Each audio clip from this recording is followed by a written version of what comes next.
वंदे मातरम। तो India maritime week 2025 का उद्घाटन गृह मंत्री अमित शाह ने किया। इस मौके पर अपने संबोधन में उन्होंने कई बड़ी बातों का जिक्र किया। उन्होंने बताया कि किस तरह से भारत अब इस मैरीटाइम क्षेत्र में लगातार आगे बढ़ रहा है। उन्होंने ऐतिहासिक पृष्ठभूमि का भी जिक्र किया और उन्होंने भविष्य का भी जिक्र किया। उन्होंने बताया कि किस तरह से प्रधानमंत्री नरेंद्र मोदी के नेतृत्व में मैरीटाइम क्षेत्र को सुदृढ़ बनाया जा रहा है। कई जरूरी कानूनों में संशोधन भी इसी को ध्यान में रखते हुए किया गया है। फिलहाल के लिए इतना ही, मुझे दीजिए इजाजत, नमस्कार।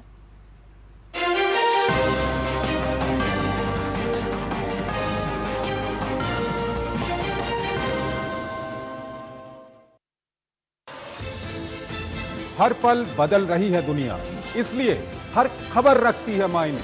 यूरोप से लेकर अफ्रीका, अमेरिका से लेकर एशिया, दुनिया के हर कोने से बड़ी खबरें, हर मुद्दे की गहराई से पड़ताल, लेटेस्ट अपडेट और सटीक विश्लेषण। देखिए अंतर्राष्ट्रीय खबरों का भरोसेमंद कार्यक्रम खबर दुनिया की, सोमवार से शुक्रवार शाम 7 बजे डीडी न्यूज पर। झूठ से भी खतरनाक होता है अधूरा सच, और वैसे ही खतरनाक होती है अधूरी खबर, क्योंकि हर खबर के साथ जुड़ा होता है उसका इतिहास, वर्तमान और भविष्य। देखिए हर बड़ी खबर जिसमें होगा तथ्य, तर्क और सबूत। देखिए पूरा सच प्रखर श्रीवास्तव के साथ सोमवार से शुक्रवार शाम 7:30 बजे सिर्फ डीडी न्यूज पर।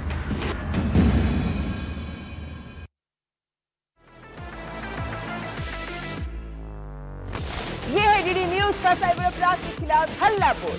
Digital arrest, sextortion, financial frauds, cyber bullying, तमाम मुद्दों पर आपको जागरूक करते हुए आपको रख रहा है इन साइबर अपराधियों से एक कदम आगे। देखिए मेरे साथ साइबर अलर्ट हर शनिवार रात 10 बजे सिर्फ डीडी न्यूज पर।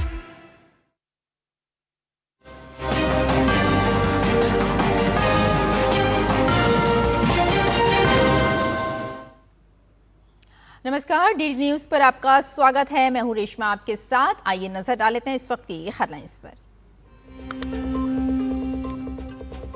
एसआईआर को लेकर चुनाव आयोग की आज अहम प्रेस कॉन्फ्रेंस। सूत्रों के अनुसार आगामी 1 नवंबर से कई राज्यों में शुरू हो सकती है मतदाता सूची के पुनरीक्षण की प्रक्रिया।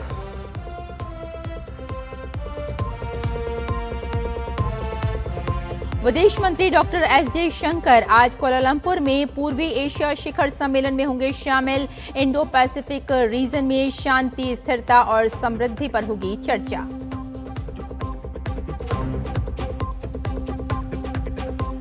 वाणिज्य मंत्री पीयूष गोयल का आज से बेल्जियम के 2 दिवसीय दौरे पर। यूरोपीय संघ के साथ मुक्त व्यापार समझौते पर आगे बढ़ेगी वार्ता।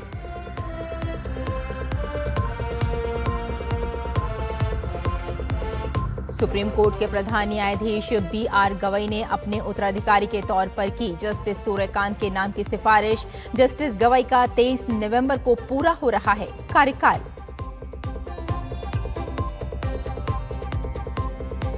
और अवस्था और परंपरा के पर्व छठ का आज तीसरा दिन। व्रती लोग अस्ताचगामी सूर्य को अर्घ्य देकर करेंगे सुख समृद्धि की कामना।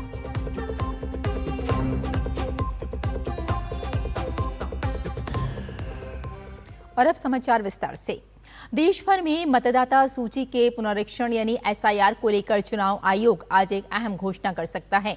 सूत्रों के मुताबिक चुनाव आयोग कई राज्यों में एसआईआर की प्रक्रिया को लेकर आज अपना कार्यक्रम घोषित कर सकता है। इस संबंध में मुख्य चुनाव आयुक्त ज्ञानेश कुमार, चुनाव आयुक्त सुखबीर सिंह संधू और विवेक जोशी आज शाम 4:15 बजे प्रेस कॉन्फ्रेंस करेंगे। चुनाव आयोग ने अपने 24 जून के आदेश में कहा था कि पिछले 20 वर्षों में मतदाता सूची में बड़े बदलाव हुए हैं। आयोग के अनुसार इस दौरान तेज शहरीकरण, शिक्षा, रोजगार और अन्य कारणों से जनसंख्या का पलायन एक सामान्य प्रवृत्ति बन गया है। सूत्रों से मिली जानकारी के अनुसार ये पुनरीक्षण प्रक्रिया 1 नवंबर 2025 से शुरू हो सकती है। पहले चरण में इसे उन राज्यों में लागू किया जाएगा जहां 2026 में विधानसभा चुनाव होने हैं। और मलेशिया के कुआलालंपुर में आयोजित पूर्वी एशिया शिखर सम्मेलन में आज भारत का प्रतिनिधित्व विदेश मंत्री डॉक्टर एस जयशंकर करेंगे। कार्यक्रम के तहत भारतीय समय अनुसार दोपहर 1 बजे पूर्वी एशिया शिखर सम्मेलन को संबोधित करेंगे। इसके बाद शाम 6:30 पर गाला डिनर का आयोजन किया जाएगा। डॉक्टर जयशंकर इस दौरान क्षेत्रीय सहयोग, आर्थिक साझेदारी, समुद्री सुरक्षा और इंडो पैसिफिक में स्थिरता जैसे अहम मुद्दों पर भारत का दृष्टिकोण प्रस्तुत करेंगे। सम्मेलन में आसियान देशों के 11 सदस्य देशों के साथ 7 प्रमुख साझेदार देशों के नेता भी शामिल हो रहे हैं। विदेश मंत्री जयशंकर ने कल आसियान शिखर सम्मेलन में भारतीय प्रतिनिधिमंडल का नेतृत्व किया था। प्रधानमंत्री नरेंद्र मोदी ने वर्चुअल तरीके से उसे संबोधित किया था। विदेश मंत्री डॉक्टर एस जयशंकर ने मलेशिया में आसियान समिट के इतर न्यूजीलैंड के प्रधानमंत्री क्रिस्टोफर लक्सन से मुलाकात की। विदेश मंत्री एस जयशंकर ने कहा कि द्विपक्षीय सहयोग को आगे बढ़ाने और एक स्वतंत्र एवं खुले हिंद प्रशांत क्षेत्र को बढ़ावा देने की उनकी प्रतिबद्धता का स्वागत करता हूं।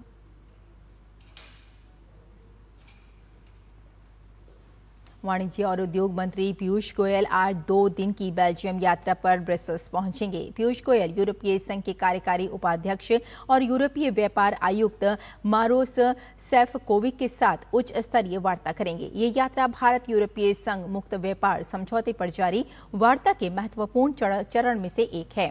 दोनों पक्ष व्यापक, संतुलित और परस्पर लाभकारी व्यापार समझौते पर हस्ताक्षर करने के प्रयासों को तेज करने में जुटे हैं। इस समझौते के लिए इस महीने के शुरू में 14वें दौर की वार्ता हुई थी। पीयूष गोयल की इस यात्रा का उद्देश्य वार्ता को रणनीतिक दिशा और राजनीतिक गति प्रदान करना है। वाणिज्य और उद्योग मंत्रालय ने कहा है कि प्रस्तावित मुक्त व्यापार समझौते के बाजार पहुंच, गैर शुल्क उपाय और नियामक सहयोग जैसे प्रमुख क्षेत्रों पर चर्चा होने की संभावना है। यात्रा के दौरान अब तक हुई प्रगति की समीक्षा की जाएगी और अधिक समन्वय की आवश्यकता वाले क्षेत्रों की पहचान की जाएगी। ब्रसेल्स में पीयूष गोयल यूरोपीय व्यापार आयुक्त सेफकोविच के साथ द्विपक्षीय बैठक करेंगे। इसके बाद रात्रि भोज में दोनों नेताओं द्वारा भारत यूरोपीय संघ व्यापार और आर्थिक साझेदारी मजबूत करने की साझा महत्वाकांक्षा की पुष्टि किए जाने की संभावना है। उपराष्ट्रपति सीपी राधाकृष्णन ने सशस्त्र दौरे के दूसरे दिन आज राष्ट्रपति डॉक्टर पैट्रिक हार्मिनी से मुलाकात की। उपराष्ट्रपति ने डॉक्टर हार्मिनी को भारत की ओर से हार्दिक शुभकामनाएं दी और दोनों देशों के बीच लंबे समय से चले आ रहे घनिष्ठ और भरोसेमंद संबंधों को एक बार फिर मजबूती से दोहराया।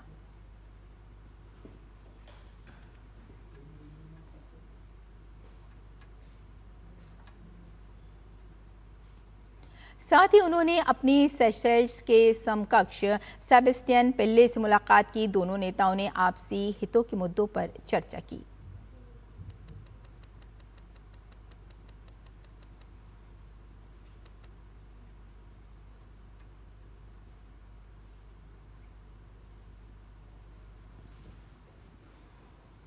आगे बढ़ते हैं। सुप्रीम कोर्ट के chief justice Bhushan R Gavai ने आज भारत के अगले प्रधान न्यायाधीश के तौर पर जस्टिस सूर्यकांत के नाम की अनुशंसा की। जजों की वरिष्ठता क्रम में जस्टिस सूर्यकांत जस्टिस गवई के बाद सबसे वरिष्ठ हैं। उनके नाम को मंजूरी के लिए केंद्रीय कानून मंत्रालय को भेज दिया गया। इसके साथ ही सुप्रीम कोर्ट ने 53वें CJI नियुक्ति की प्रक्रिया शुरू हो गई है। परंपरा है कि मौजूदा CJI अपने उत्तराधिकारी के नाम की सिफारिश तभी करते हैं जब उन्हें कानून मंत्रालय से ऐसा करने का आग्रह किया जाता है। मौजूदा प्रधान न्यायाधीश BR गवई का कार्यकाल 23 नवंबर को खत्म हो रहा है। उनके बाद नए प्रधान न्यायाधीश 24 नवंबर को CJI के तौर पर शपथ लेंगे। नए प्रधान न्यायाधीश 9 फरवरी 2027 को रिटायर होंगे। उनका कार्यकाल लगभग 14 महीने का होगा।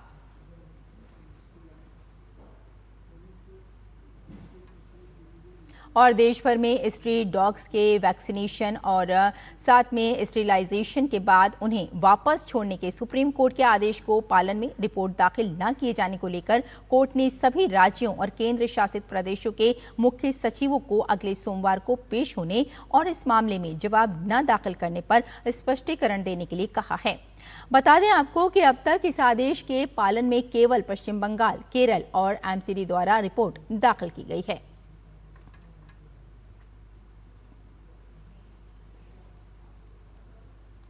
डिजिटल अरेस्ट की बढ़ती घटनाओं पर सुप्रीम कोर्ट ने आज सख्त रुख अपनाया। कोर्ट ने स्वतः संज्ञान लेते हुए मामले में सुनवाई की और सभी राज्यों से 1 हफ्ते के भीतर रिपोर्ट मांगी है। जस्टिस सूर्यकांत की बेंच ने सुनवाई के दौरान सभी राज्यों को निर्देश दिया कि अब तक दर्ज सभी डिजिटल अरेस्ट से संबंधित FIR का पूरा ब्यौरा 1 सप्ताह के अंदर कोर्ट में पेश करें। सुनवाई के दौरान कोर्ट ने सॉलिसिटर जनरल तुषार मेहता से ये भी पूछा कि क्या CBI इन सभी मामलों की जांच करने में सक्षम है। कोर्ट ने कहा कि अगर जांच में किसी तरह की परेशानी हो तो CBI अदालत को इसकी जानकारी दे सकती है। हालांकि सॉलिसिटर जनरल तुषार मेहता ने कहा कि सभी मामलों को CBI को सौंप देने से जांच पर असर पड़ सकता है, क्योंकि ज्यादातर मामलों में ये साइबर रैकेट देश के बाहर से संचालित हो रहा है। बता दें कि मामला तब सामने आया जब अंबाला की एक महिला ने सुप्रीम कोर्ट का फर्जी आदेश दिखाकर डिजिटल अरेस्ट कर 1 करोड़ रुपए की ठगी की शिकायत की थी।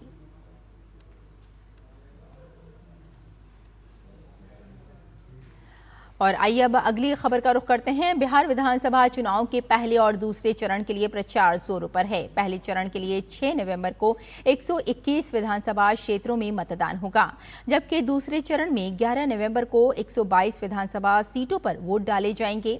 NDA और महागठबंधन दोनों के वरिष्ठ नेता और स्टार प्रचारक ताबड़तोड़ चुनावी रैलियां कर रहे हैं। भारतीय जनता पार्टी, जनता दल यूनाइटेड, राष्ट्रीय जनता दल, कांग्रेस सहित विभिन्न दलों के बड़े नेता और स्टार प्रचारक चुनाव प्रचार में लगे हुए हैं। वहीं जन स्वराज पार्टी, राष्ट्रीय लोक जनशक्ति पार्टी, बहुजन समाज पार्टी की ओर से भी चुनाव प्रचार तेज कर दिया गया है। प्रधानमंत्री नरेंद्र मोदी 30 अक्टूबर को छपरा और मुजफ्फरपुर में चुनावी सभाओं को संबोधित करेंगे। महागठबंधन के मुख्यमंत्री पद के उम्मीदवार तेजस्वी प्रसाद यादव भी जमकर चुनाव प्रचार कर रहे हैं।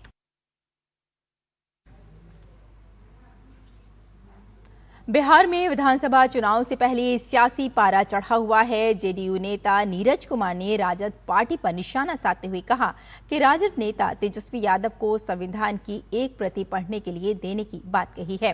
गौरतलब है कि राजद नेता तेजस्वी यादव ने कहा था कि यदि महागठबंधन की सरकार बनती है तो वक्फ अधिनियम को कूड़ेदान में फेंक दिया जाएगा।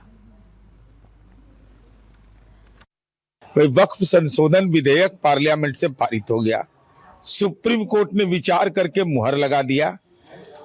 क्या राज्य सरकार को यह अधिकार प्राप्त होता है?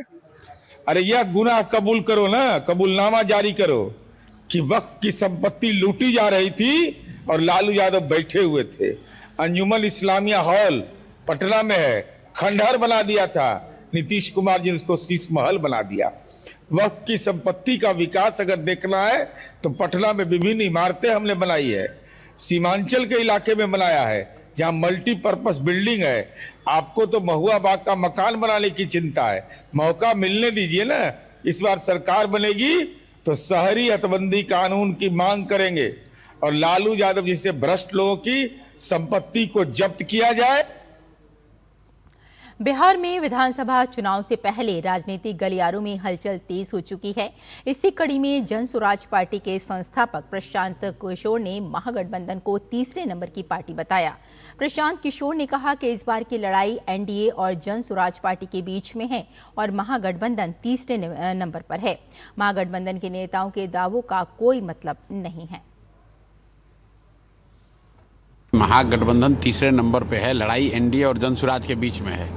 अब कुछ भी कह दें, पिछले 5 दिनों में अगर आप तेजस्वी यादव और महागठबंधन की घोषणाओं को देखेंगे तो उसका कोई सिर पैर नहीं है। कुछ भी कह रहे हैं, इसलिए कह रहे हैं कि चाहते हैं कि रेस में आए, रेलेवेंट बने। और यहाँ रुकते हैं एक छोटे से ब्रेक के लिए, जल्द हाजिर होते हैं। आप देखते रहिए DD न्यूज़।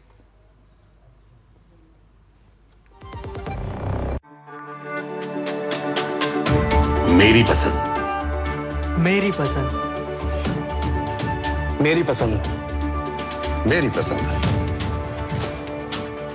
हमारी पसंद, हम सबकी पसंद। मजबूत देश का मजबूत सरिया हो गया स्टील। ब्रेक के बाद आपका एक बार फिर स्वागत। संयुक्त अरब अमीरात के थल सेना कमांडर मेजर जनरल यूसुफ मयूफ अल हलामी भारत के दौरे पर हैं। मेजर जनरल यूसुफ मयूफ अल हलामी को गार्ड ऑफ ऑनर दिया गया। थल सेना प्रमुख जनरल उपेंद्र द्विवेदी भी इस दौरान उपस्थित रहे। मेजर जनरल यूसुफ मयूफ अल हलामी का दौरा ऐसे समय में हो रहा है जब दोनों देशों के बीच सैन्य संबंधों में लगातार वृद्धि हो रही है, जिसका उद्देश्य दोनों देशों के बीच सुरक्षा, रणनीतिक साझेदारी और रक्षा सहयोग को बढ़ावा देना है।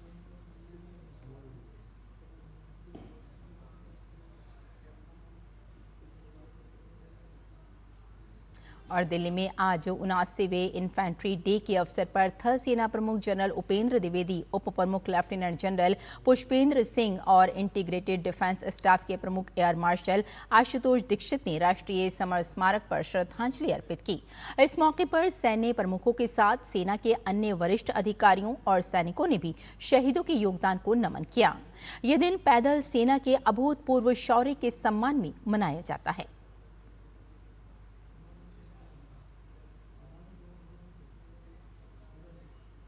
और वाराणसी स्थित निवेदिता इंटर कॉलेज भागिनी निवेदिता के नाम पर है। इस कॉलेज की खासियत यह है कि यहाँ छात्राओं को अपनी परंपरा और संस्कृति से जोड़ने के लिए तरह तरह के कार्यक्रम किए जाते हैं। इस वर्ष इस विद्यालय ने टैग लाइन लिया है कि भारतीय ज्ञान परंपरा से छात्राओं को परिचित कराना है। इस कड़ी में छात्राओं को छठ पूजा के बारे में बताया गया और छात्राओं ने छठ गीत भी गाया। आज हम सब यहाँ आज छठ के महापर्व पर विद्यालय में छठ गीतों का गायन कर रहे हैं और इस वर्ष का मैंने अपना ये टैगलाइन रखा है कि अपने बच्चों को भारतीय ज्ञान परंपरा, भारतीय रीति रिवाजों, भारतीय परंपराओं से के वैज्ञानिक और पर्यावरणीय आधार से मैं परिचित कराऊंगी, जिससे वो गर्व का अनुभव करें कि हमारे व्रत और त्योहार कितने वैज्ञानिक हैं, हम कितने समृद्धशाली परंपरा के देश में हमने जन्म लिया है। आज हमारे स्कूल में छठ गीत हुआ है जो हमारी टीचर द्वारा सिखाया गया है और हम सभी को बताया गया कि छठ पूजा क्या है, कैसा है, कैसे होता है। आप सभी को छठ त्यौहार की हार्दिक शुभकामनाएं। जैसा कि छठ त्यौहार बहुत ही महत्वपूर्ण त्यौहार है।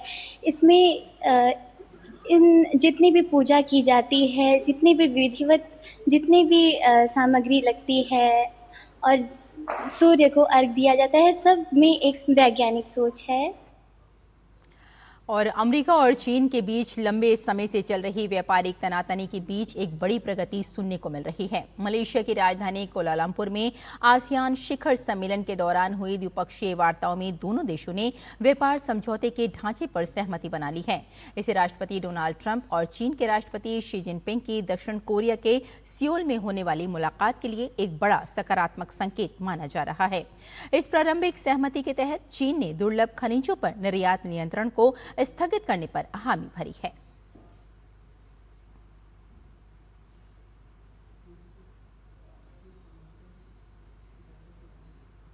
और तुर्की के इस्तांबुल में चल रही शांति वार्ता के बावजूद पाकिस्तान और अफगानिस्तान के बीच ताज़ा झड़पें हुई हैं। अफगानिस्तान सीमा के पास हुई इस झड़प में तालिबानी लड़ाकों ने पाकिस्तान सेना के 5 जवानों को मार गिराया है।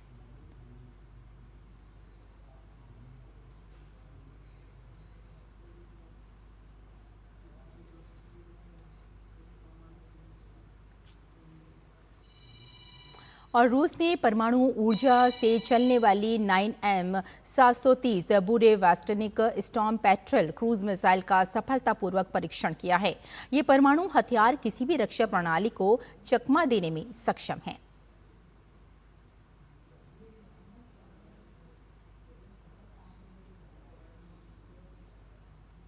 और अमेरिका के राष्ट्रपति डोनाल्ड ट्रंप आज सुबह मलेशिया से जापान के लिए रवाना हुए। ट्रंप इंपीरियल पैलेस में जापान के सम्राट नारुहितो से मुलाकात करेंगे और नवनिर्वाचित प्रधानमंत्री साने तकाइची से बातचीत करेंगे। डोनाल्ड ट्रंप जापान में तैनात अमेरिकी सैनिकों से भी मिलेंगे। ये यात्रा मलेशिया आसियान शिखर सम्मेलन के बाद हो रही है।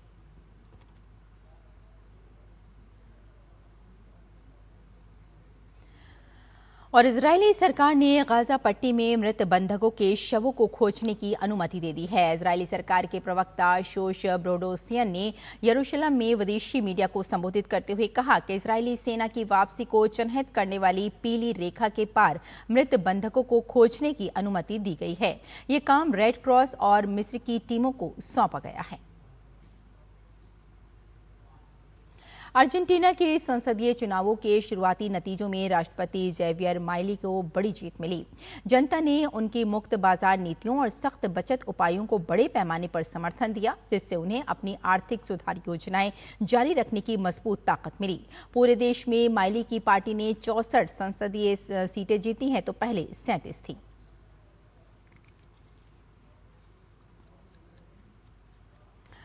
तो इस बुलेटिन में फिलहाल इतना ही।